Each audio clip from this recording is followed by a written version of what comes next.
There was a time when he thought success was measured by applause, when the laughter of a crowd was louder than the whisper of his own soul. He lived for the light, for the cameras, for the noise that filled the empty space inside him. But the truth was darker than the smile he wore.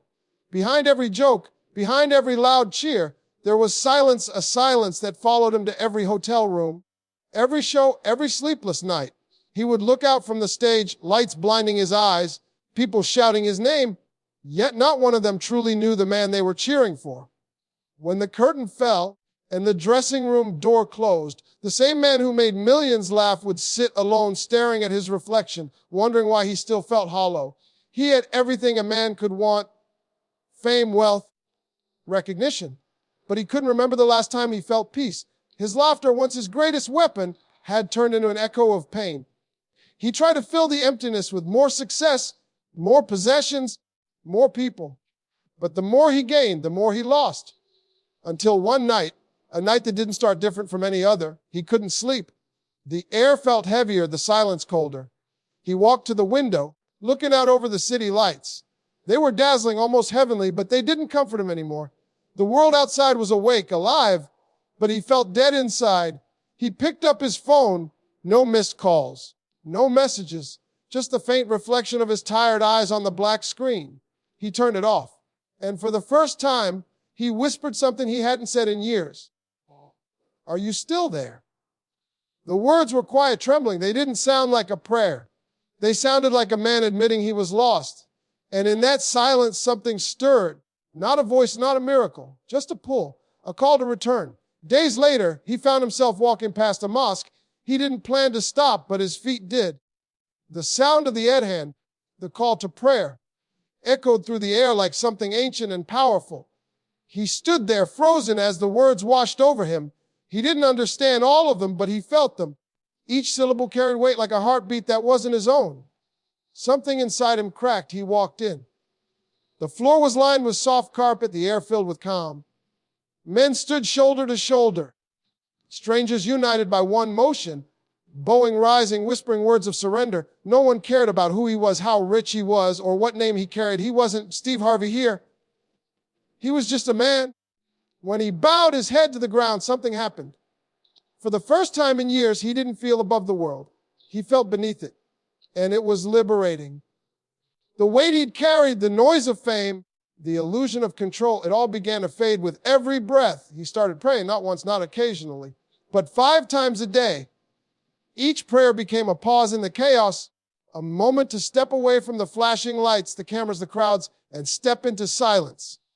The kind of silence that speaks, the kind that heals. He began to notice how life slowed down between those prayers, how anger didn't last as long, how gratitude came easier, how decisions that once tore him apart now felt guided. It wasn't magic, it was discipline, it was surrender. The prayers didn't make his life perfect, but they made it real. They made him face himself, his flaws, his regrets, his arrogance, and burn them down one sujood at a time. Sometimes he'd still wake up in the middle of the night, mind racing, heart heavy. But now he had a place to go, a direction, a posture that humbled him and raised him at the same time. He learned that peace isn't found in applause. It's found in prostration. And slowly, the man who used to chase validation began to chase presence, the presence of God. The same man who once said, "I don't have time," started building his entire life around those 5 sacred moments. Because those moments gave him everything success couldn't. He realized that prayer wasn't about asking for more. It was about remembering who gives, about remembering that no matter how high you rise, you still need to bow. He would look back at his old self and barely recognize that man, the one who tried to build a kingdom without a king. And now when he speaks about faith, you can hear it in his voice, that weight, that truth, that pain that turned into purpose. Because he learned that praying 5 times a day doesn't just change your schedule, it changes your soul. It rebuilds the ruins inside you that no amount of success could ever touch. He once thought fame was light, but now he knows the real light begins when you fall to your knees in darkness. When the world forgets you and you remember God, and maybe that's the greatest miracle of all, not that prayer changes your life, but that it changes you. It turns your pain into patience, your chaos into calm. and your ego into humility. He doesn't talk about it to impress anyone. He talks about it because he's lived both sides, the noise and the silence, the fame and the faith, the emptiness and the fulfillment. And in the end, he'll tell you there's no mansion, no stage, no fortune in the world that compares to the peace that comes from bowing 5 times a day and knowing that even when the world forgets your name, the one who matters never does. He thought peace would be the end of the story, but peace was only the beginning, because when God starts rebuilding you, he doesn't just give you calm. He tests if you can keep it when the storm returns. And the storm did come. It started quietly like most storms do. A few phone calls unanswered, a few deals gone wrong. A few people who once smiled at him now turned their faces away. Fame has a way of shifting like sand. One moment it holds you high, the next it swallows you whole. He had built his name like a fortress. But faith has a way of exposing what that fortress is really made of. And soon he began to see that the same world that once crowned him was waiting for the right moment to break him. Rumors, betrayals, misquotes. The headlines twisted his words until they became weapons. People who had never met him spoke like they'd lived his story. His faith, the very thing that had saved him, became their target. He sat in his home one night, the phone buzzing non-stop with notifications he didn't want to read, words from strangers, anger from friends who no longer understood him. He had never felt the world so loud and his heart so quiet. He turned off the screen and let the silence sink in. Outside, the city roared, sirens, laughter, engines. But inside, there was only the ticking of the clock and the distant call to prayer. He stood up. He made wudu with slow, trembling hands like a man preparing for battle. The water was cold, but it woke him. He laid down his prayer mat, the same mat that had been his refuge through joy and pain, the same mat that knew his tears. And as he began to pray, the words came out heavier than usual, as if his soul was being dragged through the mud of his own fears. Guide me even when I can't see where I'm going. Each bow felt deeper, each prostration longer. It was no longer a routine, it was a plea. Because he knew deep down that faith isn't proven in peace, it's proven in pressure. When he finished, he stayed there, forehead pressed against the ground, whispering what his mouth could barely form. He wasn't asking for success, not anymore. He was asking for strength to stand when everything around him was trying to push him down. And somehow he found it, not in applause, but in surrender. The next morning, the sun rose through the blinds, painting his room in a dim gold. The noise of the world was still there, the comments, the critics, the whispers, but something inside him had changed. He no longer needed to fight them. He only needed to keep praying, because the world could take everything, money, fame, friends, but it couldn't touch what was between him and God still. It wasn't easy. There were days he doubted himself, days when he questioned if he was strong enough to keep walking this path. The prayers didn't erase the pain, they carried him through it. Every sujud became a confession. Every tear became proof that he was still trying. But in the stillness of those moments, something remarkable began to happen. His heart started to see what his eyes couldn't. He began to recognize the signs, not the kind written on paper or glowing on screens, but the quiet ones hidden in the fabric of his life. The delayed phone call that saved him from a meeting that would have ruined him. The stranger who smiled when he was breaking inside. The sudden thought to forgive someone who'd betrayed him, only to realize it set him free. God was writing a story behind every moment, and for the first time, he wasn't trying to direct it. Months passed, the noise faded, people moved on to new headlines. The same crowd that once judged him now chased someone else's downfall. And he learned something painful and beautiful at once, that this world forgets faster than it forgives.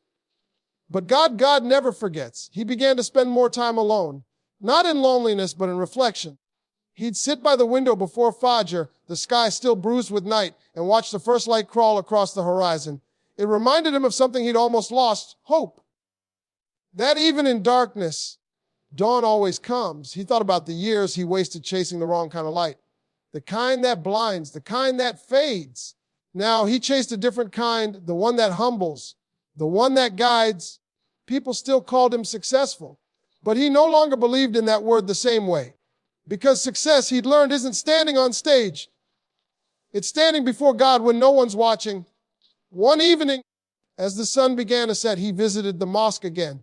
The air was thick with silence. A few men prayed in corners, their voices soft and steady. He joined them. And when he bowed down, a thought hit him.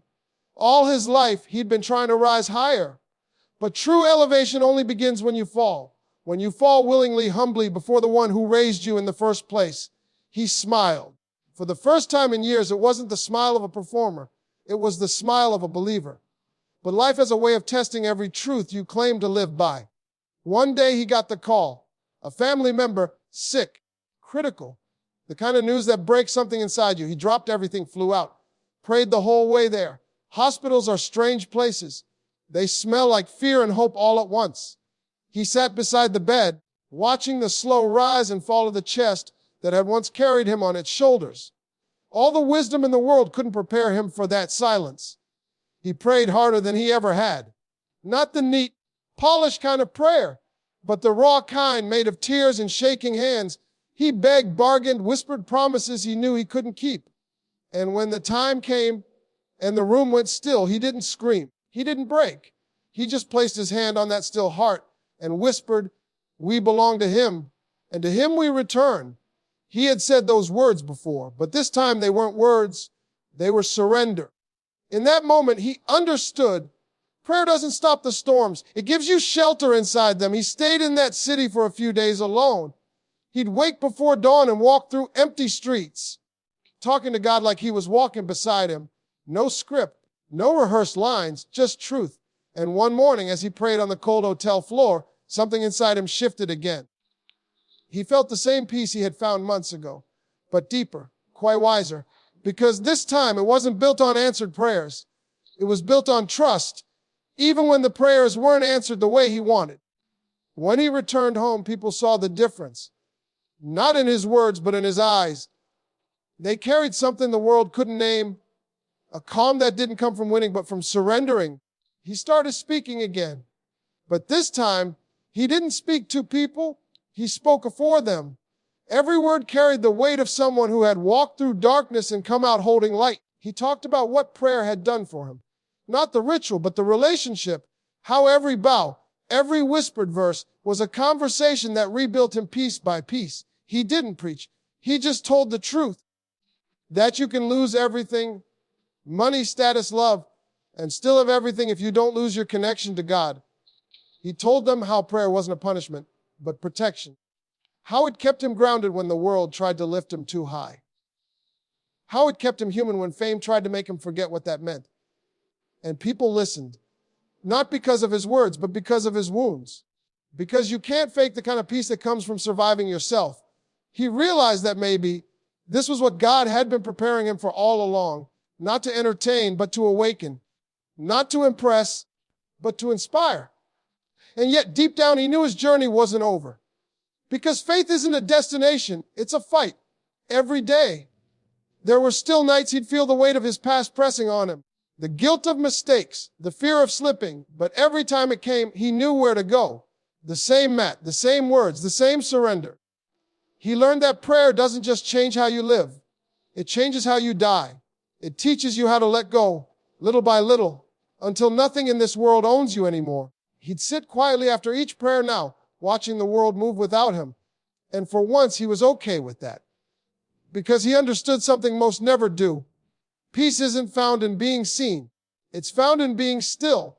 Sometimes he'd remember his old life, the flashing lights, the awards, the noise. It all felt like a dream now, one that faded with the morning. Because once you taste divine peace, the world loses its flavor. He began to live differently, simpler. Slower, he laughed softer, spoke kinder, forgave quicker.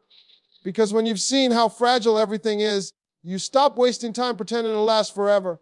He gave more, listened more, prayed longer.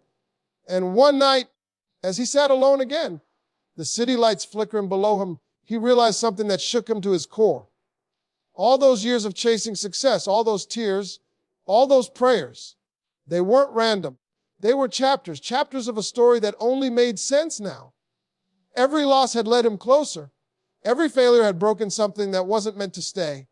Every prayer had written a new page. He closed his eyes and smiled through tears, because now he knew peace wasn't found in the absence of struggle. It was found in the presence of God within it. He once said that praying 5 times a day changed everything. But now he understood the deeper truth. It didn't just change everything around him. It changed everything within him. It made him remember who he was before the fame, before the noise, before the world told him what mattered. It brought him back. And maybe that's the real miracle. Not that prayer changes your life, but that it brings you home. Back to gratitude, back to God. The man who once lived for applause now lived for silence. Because in that silence, he found the voice that had been calling him all along. And that voice whispered what he had always needed to hear. You were never lost. You were being led. And in that moment, as he placed his forehead on the ground once more, he finally understood the journey was never about becoming someone greater. It was about becoming someone closer